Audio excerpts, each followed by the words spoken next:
ఈ వీడియో కనుక నచ్చితే ఖచ్చితంగా లైక్ చేయండి. వివేక్ వింటూ ఉంటాడనమాట. మిత్ర అలాగే లక్ష్మి మాట్లాడుకునే మాటలు. ఇటు లక్ష్మి అంటుంది, లక్ష్మి ఎక్కడో బ్రతికే ఉండుంటుంది కదా అనగానే అప్పుడు మిత్ర అంటాడు, తను బ్రతికే ఉంటే నా ముందుకు రావాలి కదా శ్యామ్ అని చెప్పి అనగానే లక్ష్మి తను మీ ముందే ఉందేమో అనగానే మిత్ర అలా చూస్తూ ఉంటాడు. అంటే అక్కడ ఇక్కడ ఎక్కడైనా ఉండొచ్చు కదా అని చెప్పి లక్ష్మి అంటుంది. మిత్ర ఉండే ఉండొచ్చు, కానీ తను నన్ను మోసం చేసి వెళ్ళిపోయింది. అందుకే తనకి నా ముందుకు రావడానికి మొహం చెల్లడం లేదు. అప్పుడు లక్ష్మి అడుగుతుంది, లక్ష్మి నిజంగా తప్పు చేస్తుందని మీరు హార్ట్ఫుల్గా నమ్ముతున్నారా అనగానే అప్పుడు మిత్ర సైలెంట్గా ఉంటాడు, ఏం మాట్లాడకుండా. అప్పుడు లక్ష్మి అంటుంది, మీ మాటలు బట్టి చూస్తే లక్ష్మి బ్రతికే ఉందని మీరు కూడా నమ్ముతున్నట్టుగా నాకు అనిపిస్తుంది. మీ భార్య బ్రతికే ఉండగా మీరు వేరే అమ్మాయి మెడలో తాళి కట్టడం మంచిదే అంటారా? మీరన్నట్టుగా లక్ష్మి తప్పు చేసిందే అనుకుందాము, మరి ఇప్పుడు మీరు చేస్తుందేంటి? మీరు చేసింది తప్పు కాదా అని చెప్పి అంటూ ఉంటే అప్పుడు మిత్ర అంటాడు, నేను చేస్తుంది తప్పు కాదు, నేను ఇప్పుడు లక్కీ కోసం ఆలోచిస్తున్నాను. లక్ష్మి అంటుంది, మీరు లక్కీ కోసం ఆలోచిస్తున్నారు, మరి మీకోసం మీరు ఆలోచించుకోరా అని చెప్పి అడుగుతుంది లక్ష్మి.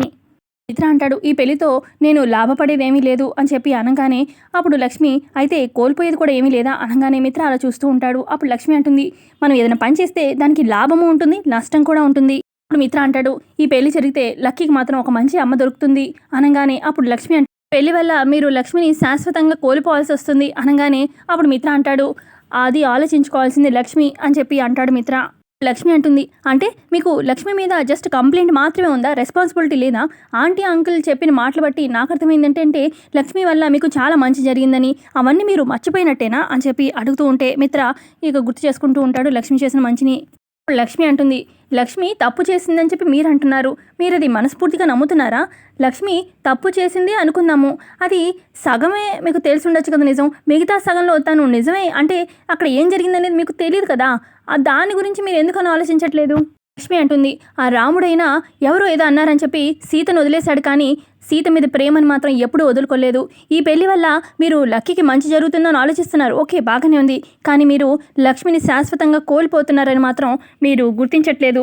తర్వాత లక్ష్మి అంటుంది, మిత్ర గారు, ఇది నేను లక్ష్మి మీద కోపం లేక లేదంటే మీ మీద కోపంతోనూ నేను ఈ మాటలని చెప్పట్లేదు. పొందేది ఏది లేనప్పుడు కోల్పోయేది మనం చాలానే ఉంటుంది, అది బిజినెస్ అయినా జీవితమైనా సరే, అది మీరు తెలుసుకోండి అని చెప్పి అక్కడి నుంచి లక్ష్మి వెళ్ళిపోతూ ఉంటే లక్ష్మి చీర కొంగు ఇటు మిత్ర బ్రేస్లెట్కి ఆగుతుందనమాట తట్టుకుని. ఇక ఏంటన్నట్టుగా లక్ష్మి వెనక్కి తిరిగి చూడగానే మిత్ర లక్ష్మి ఒకరినొక చూసుకుంటూ ఉంటారు. మిత్ర తన చేతికి తట్టుకున్న లక్ష్మి శారీని వదలగానే ఇక లక్ష్మి అక్కడి నుంచి వెళ్ళిపోతుంది. ఇక లక్ష్మి బయట ఉన్న వివేక్ని చూసి ఇక ఏడ్చుకుంటూ లక్ష్మి వెళ్ళిపోతుంది. ఆ తర్వాత ఇక వివేక్ లోపలికి వచ్చి, అన్నయ్య ఇందాక నీ రూమ్లో ఉన్నది ఎవరన్నయ్య అనగానే లక్ష్మి అని చెప్పి మిత్ర అంటాడు. ఓ నీకు కూడా వదినలాగే అనిపించిందా అనగానే నీకు కూడా అనిపించిందా అని చెప్పి మిత్ర అడుగుతాడు. వివేక్ అంటాడు, నువ్వు మాత్రం లక్ష్మి వదిన్ని మర్చిపోలేదని అర్థమైంది, అందుకే ఆ రోజు ఆఫీస్లో శ్యామ్ని, ఈరోజు ఇప్పుడు కూడా లక్ష్మి అని చెప్పి శ్యామ్ని పిలిచావు, నువ్వు మాత్రం వదిన్ని మర్చిపోలేదు, అది నాకు తెలుసు అని చెప్పి వివేక్ అంటాడు. అప్పుడు మిత్ర అంటాడు, ఇప్పుడు ఆ టాపిక్ అవసరం వివేక్ అనగానే, అవసరం లేదులే అన్నయ్య, ఏది అవసరం లేదు, నేను రెడీ చేద్దామని వచ్చాను, నువ్వు ఆల్రెడీ రెడీగా ఉన్నావని అర్థమైపోయింది, నేను వెళ్తాను అని చెప్పి వివేక్ అక్కడి నుంచి వెళ్ళిపోతాడు. పక్క మనీష పెళ్లి కూతురుగా రెడీ అవుతూ ఉంటుంది. ఇక దేవి అని పక్కనే ఉండి రెడీ చేస్తూ ఉంటుంది. ఆంటీ పెళ్లి కూతురులా ఉన్నానా అని చెప్పి అనగానే, నీకేంటి మనీష బాగానే ఉన్నావు, ఈసారైనా మిత్ర కట్టబోయే తాళి నీ మెడదాకా వస్తుందో లేదో, ఎందుకంటే ప్రతిసారి కూడా మిత్ర నీ మెడలో తాళి కట్టడానికి వస్తాడు, అది యూటర్న్ తీసుకొని మళ్ళీ లక్ష్మి వైపు వెళ్ళిపోతుంది, చూడాలి అనగానే ఇక అప్పుడు మనీష కోపంతోని, ఆంటీ మీరు ఇవాళ బ్రష్ చేశారా అని చెప్పి అడుగుతుంది. పొద్దున్నే చేశాగా అని చెప్పి దేవి అని అంటూ ఉంటే, మరి ఏంటి ఆ చెడ్డ మాటలు అని చెప్పి మనీష అంటుంది. అంటే ఎప్పుడు కూడా అలాగే జరుగుతుంది కదా, ఈసారి ఏం జరుగుతుందా అని. అంటే ఇప్పుడు మిత్ర వైపు నుంచి అయితే ఏమీ పెళ్ళి అయితే ఆగదు, ఎందుకంటే తను ఇష్టపడి పెళ్లి చేసుకుంటున్నాడు. ఇటు అక్క బావగారికి అయితే పెళ్లి ఇష్టం లేదు, కానీ మిత్ర కోసం తప్పట్లేదు, కన్నీళ్ళు పెట్టుకునైనా ఈ పెళ్ళి అయితే ఖచ్చితంగా జరుగుతుంది. వివేక్ జాన్లు కూడా అంత పెద్ద సీన్ లేదు, ఇక మరి లక్ష్మి ఆపుతుందంటారా ఆంటీ అని చెప్పి మనీష అంటూ ఉంటే అప్పుడు దేవి అని, దానికి కూడా నువ్వు బాగానే గట్టిగా ప్లాన్ చేసావు కదా, లక్ష్మి తానుగా బయటపడిందంటే అరవింద జైలుకి వెళ్ళేలా ప్లాన్ చేసావు కాబట్టి, సో లక్ష్మి కూడా పెళ్లిగా ఆపలేదు అని చెప్పి ఏడుస్తూ కూర్చోవడం తప్ప లక్ష్మి కూడా ఏం చేయలేదు అని చెప్పి దేవి అని అంటుంది.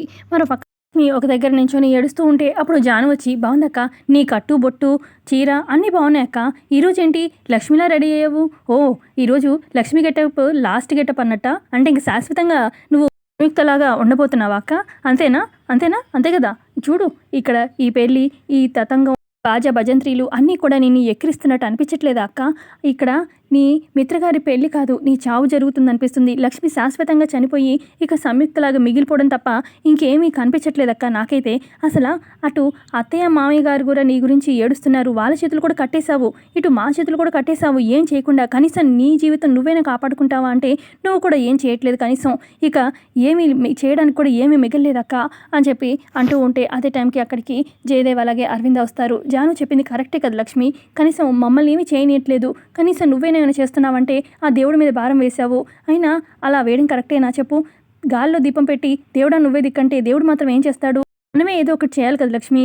మిత్రకి నిజం చెప్పవు, నువ్వు బ్రతికున్నావు అని తెలిస్తేనే కదా మిత్ర ఏదో ఒక డెసిషన్ తీసుకుంటాడు అని చెప్పి అరవింద అంటూ ఉంటే అప్పుడు లక్ష్మి అంటుంది, నేను మిత్రగారి ముందు ఒక దోషిలాగా నేనైతే బయటపడాలనుకోవట్లేదు అత్తయ్య అని చెప్పి అంటుంది లక్ష్మి. ఇక అప్పుడే వివేక్ వచ్చి అన్నయ్య వదిని గుర్తు చేసుకుంటున్నాడు అక్కడ అని చెప్పి అనగానే అరవింద అంటుంది, చూసావుగా నిన్ను మిత్ర మర్చిపోలేదు అనగానే అప్పుడు లక్ష్మి అంటుంది, నన్ను అక్కడ ప్రేమగా గుర్తు చేసుకోవట్లేదు మిత్రగారు, ద్వేషంతో గుర్తు చేసుకుంటున్నారు. నేను ఆ విధంగా మిత్రగారికి గుర్తుండాలని అనుకోవట్లేదు అని చెప్పి అంటుంది లక్ష్మి. అరవింద అంటుంది, నీ ముందు నేను నా కొంగు చాచి అడుగుతున్నాను మిత్ర, నువ్వు కలిసుండే జీవితం ఆనందంగా కలిసుంటే చూడాలనుంది. ఆ ఆనందం ఆ వరం నాకు ఇవ్వు లక్ష్మి అని చెప్పి అరవింద అంటూ ఉంటే, లేదత్తయ్య నేను ఆ వరం ఇచ్చా అంటే అది మీకు వరం కాదు, అది శాపం అనగానే, అంటే నేను జైలుకి వెళ్ళాల్సి వస్తుందని చెప్పి నీ జీవితాన్ని నువ్వు నాశనం చేసుకుంటావా అని చెప్పి అంటూ ఉంటుందన్నమాట అరవింద. మామయ్య గారు కూడా ఆ దేవుడు ఏదో ఒకటి చేస్తాడని చెప్పి వదిలేశారు, అది కరెక్ట్ కాదు కదా, ఇంకా నా వల్ల కానే కాదు, ఇక్కడ నేను ఒక్క క్షణం కూడా ఉండలేను, ఇంటికి వెళ్ళిపోతాను అని చెప్పి అరవింద అంటూ ఉంటే, లేదత్తయ్య మీరు ఇక్కడే ఉండాలి అని చెప్పి లక్ష్మి అంటుంది. ఉండి ఏం చేయమంటారు? లక్ష్మిని మనం అందరం కలిసి చంపేద్దామా? అయినా లక్ష్మిని చంపడం మనకేం కొత్త కాదు కదా. నేను నా కొడుకు అసలు ఎన్నిసార్లు లక్ష్మిని కంటతడి పెట్టాము. పాపం లక్ష్మి ఏడ్చి తన కంట్లో కన్నీళ్ళన్నీ కూడా ఆవిరైపోయాయి. ఇక తనకి ఏడవాలన్నా కూడా ఏమీ ఉండదు. ఇప్పుడు ఈ పెళ్ళయిందంటే శాశ్వతంగా లక్ష్మి చనిపోయినట్టే, సంయుక్తగా మిగిలినట్టే, మనం ఉండి కూడా ఏమీ చేయనట్టే అని చెప్పి అంటుంది అరవింద. జాను అంటుంది, అటు బావగారు నీ గురించి ఆలోచిస్తున్నారు అక్క, నువ్వు బ్రతికున్నావు అని తెలిస్తేనే కదా బావగారు నీ గురించి ఆలోచించేది అనగానే అప్పుడు లక్ష్మి అంటుంది, నేను దోషిలాగా ఆయన ముందు ఉండాలనుకోవట్లేదు, అసలు నేను ఏ తప్పు చేయలేదని ఆయన తెలుసుకోవాలనుకుంటున్నాను. మాటలతో చెప్తే ఎవరు నమ్మరు జాను, మనం ప్రూఫ్స్ చూపించాలి అని చెప్పి అనగానే ఇటు అరవింద అంటుంది, ఈ పెళ్లి జరిగాక నువ్వు ఏ చూపించినా ఏం చేసినా కూడా ఎవరు ఇక ఏమి ఉపయోగం ఉండదు లక్ష్మి, ఏదో ఒకటి చేసి పెళ్లి ఆపు లక్ష్మి అని చెప్పి అంటూ ఉంటుంది అరవింద. ఇటు వివేక్ జానులు కూడా ఏదో ఒకటి ఆలోచించి వదిన ప్లీజ్ ఈ పెళ్లి మాత్రం జరగకూడదు. ఇప్పుడు లక్ష్మి అంటుంది, ఈ పెళ్లి జరగదు అని నాకెందుకో నమ్మకంగా అనిపిస్తుంది, ఏదో ఒక అద్భుతం జరుగుతుంది అనిపిస్తుంది అనగానే, మరి అంత పిచ్చితనం కూడా పనికిరాదు, మనమే ఏదో ఒకటి చేయాలి అని చెప్పి అరవింద అంటూ ఉంటే అప్పుడు జాను, ప్లీజ్ అక్క నువ్వు కాపాడుకో, ఈ పెళ్ళి ఆపు అని చెప్పి అంటూ ఉంటుంది. మరో పక్క దేవి అని అంటుంది అనమాట మనీషాతోని, ఈ పెళ్ళి ఆపడానికి ఇంకెవరూ లేరు నువ్వు తప్ప అనగానే, అదేంటి ఆంటీ నేనెందుకు ఆపుకుంటాను నా పెళ్ళిని అనగానే, అంటే ఆపాలంటే నువ్వు తప్ప ఇంకెవరూ ఆపలేరు అంటున్నాను అనగానే అప్పుడు మనీష, ఆంటీ నేను మిత్రతో పెళ్లి కోసం ఎన్ని ఇయర్స్గా వెయిట్ చేశాను, అసలు నేను ఒక మంచి లవర్గా ఉండేదాన్ని, కానీ ఈ లక్ష్మి వచ్చి నన్ను ఎంత ఇదిగా క్రూరంగా మార్చేసింది, యాక్చువల్గా నేను మంచిదాన్నే ఆంటీ అని చెప్పి మనీష అంటూ ఉంటుంది.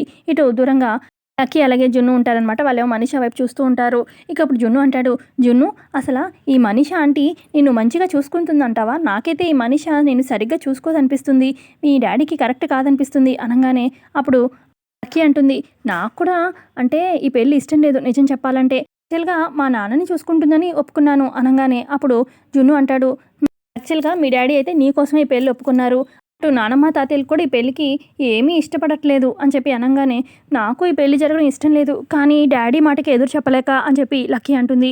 మరోపక్క దేవయానితో అంటుందన్నమాట మనీష, ఆ లక్ష్మి ఎక్కడుందా ఆంటీ, దాని మొహం చూడాలనిపిస్తుంది అనగానే, ఎందుకు పడుకున్న దాన్ని మరి పడుకున్న పాముని లేపు మరితో ఏదో చేయించుకోవడం అంటే ఇదే అని చెప్పి దేవయాని అంటుంది. అది కాదంటీ, ఆ లక్ష్మి ఈ పెళ్లి జరగదని నాతో ఛాలెంజ్ చేసింది, అందుకే దాని మొహం చూసి ఈ పెళ్ళి ఆపడానికి ఎటువైపు నుంచి ఏ దారి లేదని దానికి చెప్పాలి అని చెప్పి అంటుందన్నమాట మనీష.